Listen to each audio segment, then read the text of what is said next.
Next opponent, please. My name is Dr. Tapper, 16909 Burke Street, Omaha, Nebraska. Again, my name is Dr. Tapper, and I am no stranger to you as this is my third time here addressing the regulations and mask mandates. Imagine a virus so deadly and severe that you have to have a test done to find out whether or not you've had it.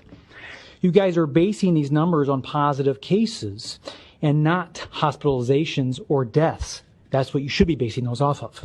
The numbers are hyperinflated by false positives and the never-ending doom and gloom from the mainstream media. I was taught that fear is the fire that fuels the furnace of disease. And when will this fear-mongering stop?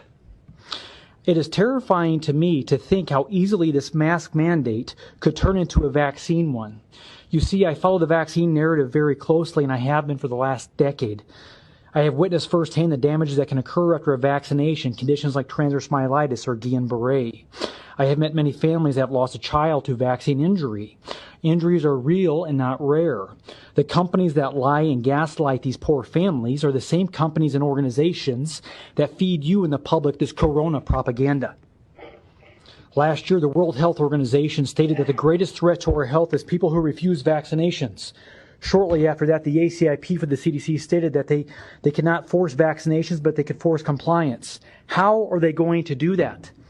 I don't wear a mask anywhere I go. And the public shaming that occurs is beyond humiliating.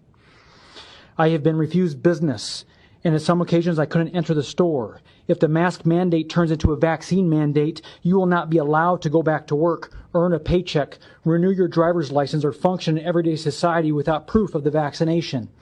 We had draconian bills sweeping the nation last year coming after our medical freedoms. And then the coronavirus came. The Trojan horse to implement this tyrannical agenda. I believe this to be spiritual and psychological warfare on the people. The rate of suicide is the highest it ever has been in human history. More people have died this year of suicide than from corona. The National Alliance on Mental Illness Helpline has seen a 65% increase in calls and emails since March. In other words, the vast majority of health, emotional, physical, psychological, and financial hardships now faced by citizens are not due to COVID-19. They are due to ongoing catastrophic lockdowns, restrictions, and policies imposed by unaccountable, irrational governments. Since when is it your job to pass legislation on health? History teaches us that when the government takes away a certain freedom or liberty, they do not freely give it back. Martin Luther King Jr. once stated that oppressed people cannot remain oppressed forever. The yearning for freedom eventually manifests itself. We are 6 months into this circus that was supposed to be 2 weeks to flatten the curve.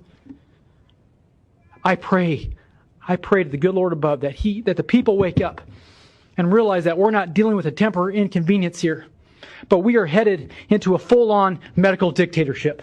Thank you.